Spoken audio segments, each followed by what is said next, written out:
স্বাগতম জানাচ্ছি আপনাদের প্রিয় জ্ঞানভিত্তিক প্ল্যাটফর্ম এলম ক্রাফটে। আজ আমরা জানব মানুষের শরীরের এমন এক রহস্য নিয়ে যা আমাদের প্রত্যেক দিনের নামাজ, সেজদা এবং মস্তিষ্কের সাথে গভীরভাবে সম্পর্কিত। প্রশ্ন হচ্ছে, কেন আল্লাহ কুরআনে মানুষের কপালের কথা বিশেষভাবে উল্লেখ করেছেন? আর বিজ্ঞান আজ কিভাবে প্রমাণ করছে যে এই কপালই মানুষের সত্য মিথ্যার বিচার করে?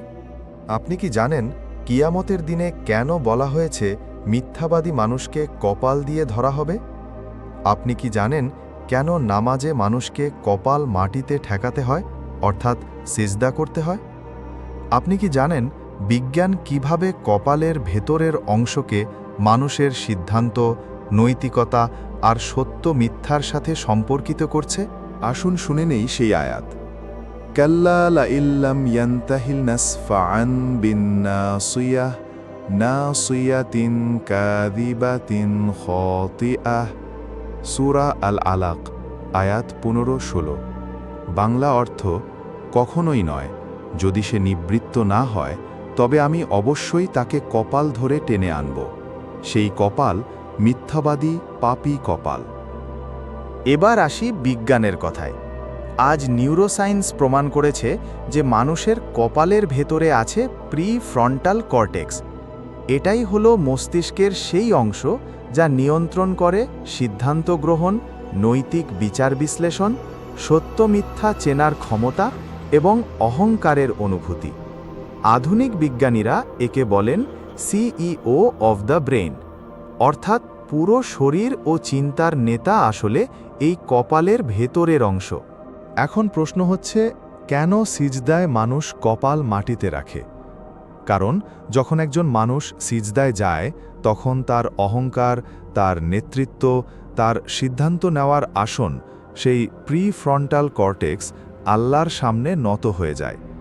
এটা শুধু আধ্যাত্মিক নয়, বৈজ্ঞানিকভাবেও প্রমাণিত যে সিজদা মানুষের মানসিক প্রশান্তি, রক্ত সঞ্চালন, এমনকি চিন্তার ভারসাম্য তৈরি করে। কুরআন 1400 বছর আগে বলে দিয়েছিল মানুষের কপাল মিথ্যা ও পাপের সাথে জড়িত।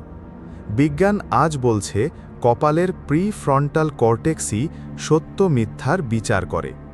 আর সিজদা মানুষকে আল্লাহর কাছে নত করার পাশাপাশি তার মস্তিষ্কের অহংকার ভেঙে দেয়। এটাই কোরআন ও বিজ্ঞানের এক অনন্য মিল, যা আমাদের ঈমানকে আরও দৃঢ় করে। প্রিয় দর্শকবৃন্দ, আপনি যদি আজকের আলোচনায় নতুন কিছু শিখে থাকেন তাহলে জ্ঞান ছড়িয়ে দিন অন্যের মাঝে। লাইক দিন, কমেন্ট করুন আপনার মতামত জানাতে, শেয়ার করুন আপনার বন্ধুদের সাথে, আর অবশ্যই ইলম ক্রাফট সাবস্ক্রাইব করে বেল আইকন বাজাতে ভুলবেন না। আপনার একটি শেয়ার অনেকের অজানা সত্যকে জানার দরজা খুলে দিতে পারে। ইলম ক্রাফট, যেখানে জ্ঞানই শক্তি। আজকের মতো এখানেই শেষ করছি।